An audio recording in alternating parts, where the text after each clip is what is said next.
Hello everybody, welcome back to the channel. I hope you're having a good day. Today we are checking out this 1:6 second focal plane LPVO from Easy Shoot.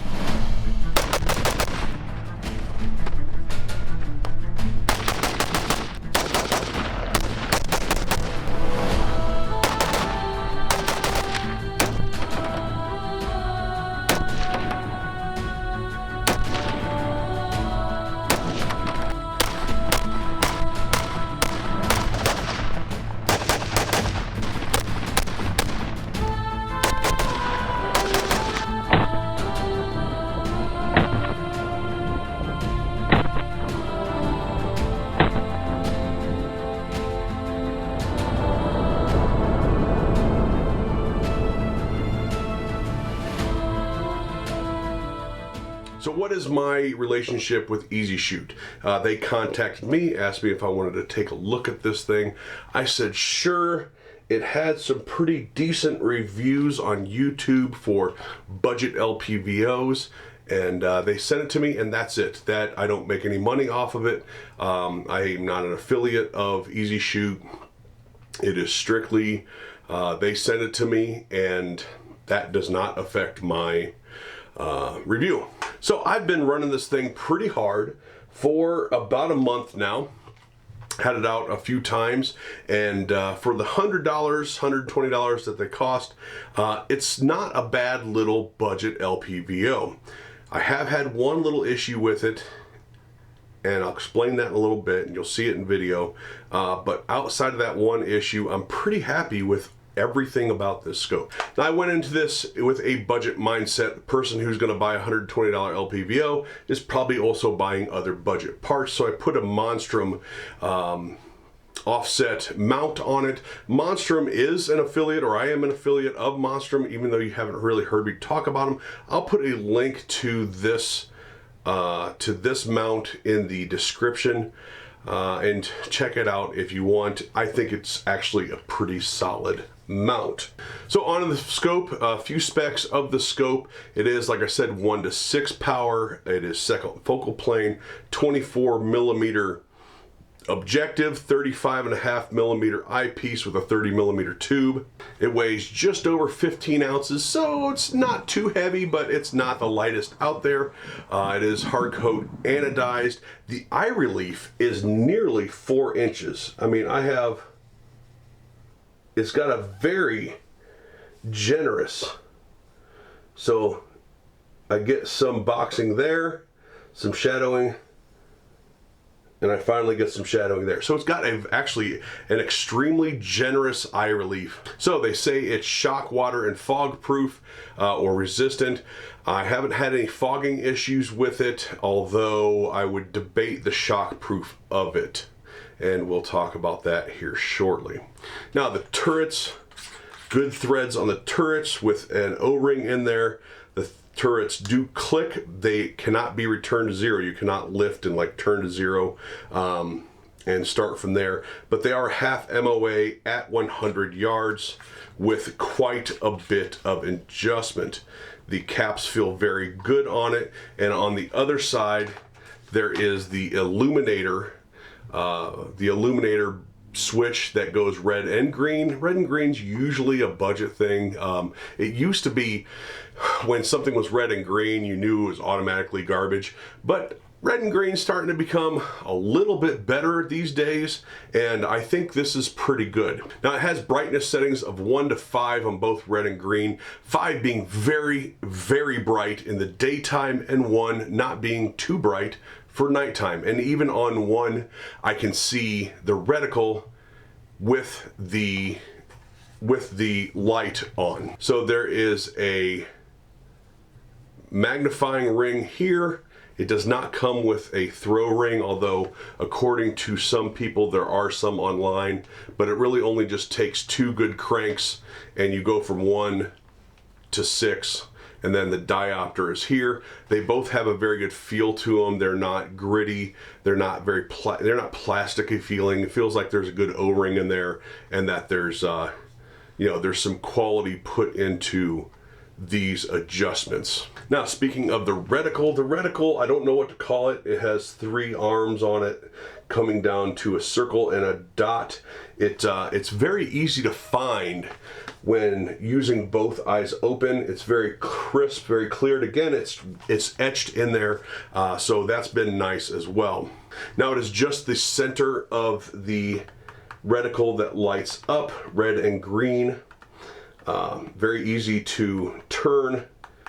This adjustment feels good as well, so I like that. Now, light transmission, it says 90% light transmission, and I believe it. This is very clear with a really good light transmission. It doesn't matter how fast I move the scope, it tracks well, and I don't have a whole lot of blurriness or fisheyeing or boxing around the edge of the scope, at least until I get to 6 power.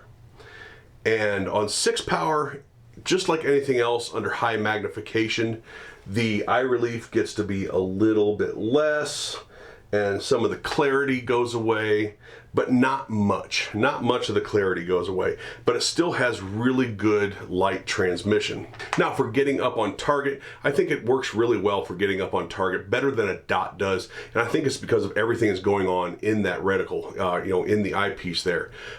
It comes up, it has good balance, it comes right up on target. And of course your fundamentals will have something to do with that as well, but it comes right up on target. Again, easy to shoot with both eyes open. I've been really happy with just the usage of this scope. This is when we get into durability. So I did some zeroing with it and some abuse with it. I did drop it, bang it around a little bit to see how bad it shifted, and this is what happened.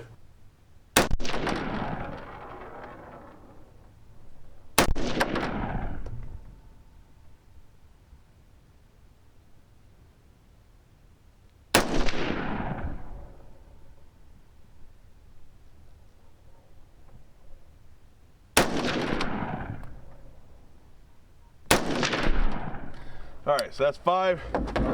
I am dancing all over the place, but a couple of them I know are high, but let's go check it out. 1, 2, 3, 4, 5. That's not super horrible. That's like 1.5 inches. Well, the widest is probably 3 inch, but all those 4 are 1.5 inches apart. 50 yards with Wolf ammo. And to be honest with you, the way I shoot, rested like that, I'm all over the place. It doesn't shock me. But that's not bad with steel case ammo. So, budget scope, let's beat it up a little bit.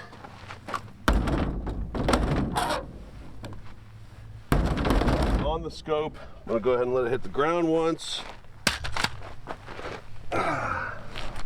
And as you can see, it did hit the scope. Let's try it. Let's try 5 more rounds.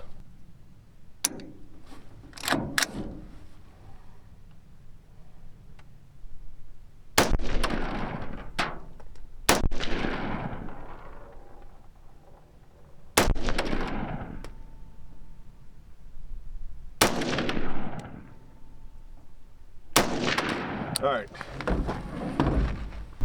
So, I felt better about my stabilization and grouping, but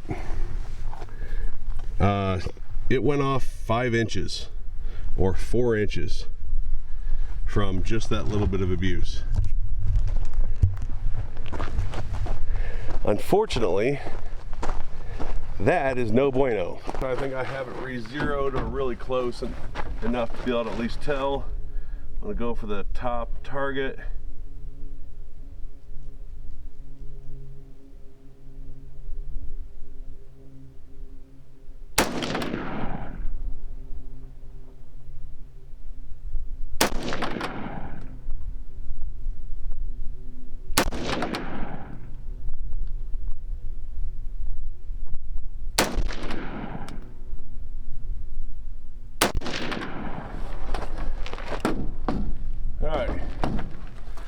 Check that out.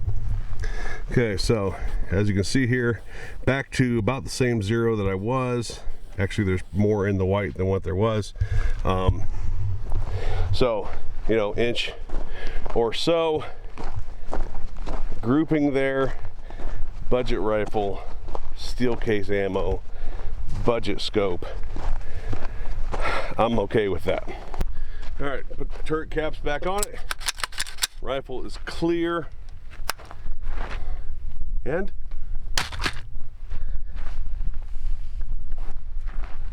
let's go with this. I got 6 rounds loaded up.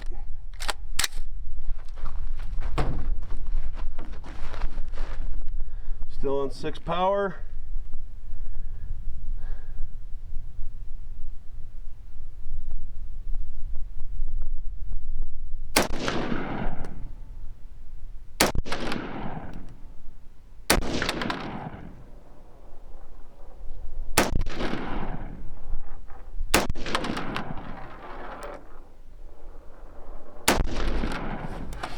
All right. Let's go check it one last time. So here we are. You can kind of see through them there. I actually held the same zero fairly well. Of course, not starting with a new one. I was kind of hoping they'd all be in here somewhere, but I still have, there's no new ones over here. They're all right here, so all within an inch or 3/4 of an inch of each other. I don't know what that means. I don't know if that means the first time was a fluke. It's pretty windy out, shouldn't make a difference, but it does have that really inexpensive scope mount on it. I didn't tighten anything up, so draw your own conclusions from that. I'm not going to say I know exactly what happened, why, and all that, but I am not going to continue right now shooting a ton of rounds to keep zeroing, reconfirming zero, and so on and so on. Now it's strange because it shifted the first time I dropped it, but then the second time I dropped it, it really didn't seem to shift, and it doesn't shift between going out. It doesn't shift no matter how much I use it. So I don't know if that original shift in the point of aim to point of impact was in the base. Maybe it wasn't tight enough, but nothing, I haven't tightened it since then, and nothing is loose. Nothing wants to rock back and forth or anything like that. So I don't know if that was a fluke. I don't know what that was. I don't know if maybe because of, maybe the mount wasn't back or forward all the way, I should say forward all the way on the locking blocks in the mount. I don't know. It was a weird thing, and I haven't been able to replicate it. But you should know that it did shift pretty seriously, shift point of impact pretty badly that first time that I dropped it. Now, overall usage, this thing has been a joy to run. It's been very nice. I've been very pleased with it. Do I think this is a replacement for the more expensive options? No, I don't. It's a budget option. It should be looked at as a budget option. It should be looked at for budget firearms and not as a replacement for some of the higher end LPVOs. So I'm going to continue running this for a while, see if I can replicate the shift, maybe take this back off, tighten everything back down, zero it again, see if I can replicate that. If I run into anything major with it, I'm gonna let you know, either in a full video or a shorts video, some sort of a post somewhere, but I'll let you know.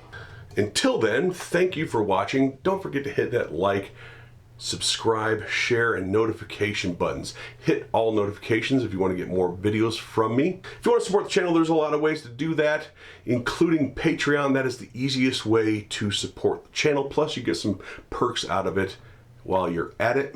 Also, there's affiliate links and things like that down in the description below. Feel free to use any of those. Thank you to all my current patrons out there. You guys are awesome. I couldn't do this without you. Thank you everybody else for watching, sharing, and subscribing. And we'll talk to you all later.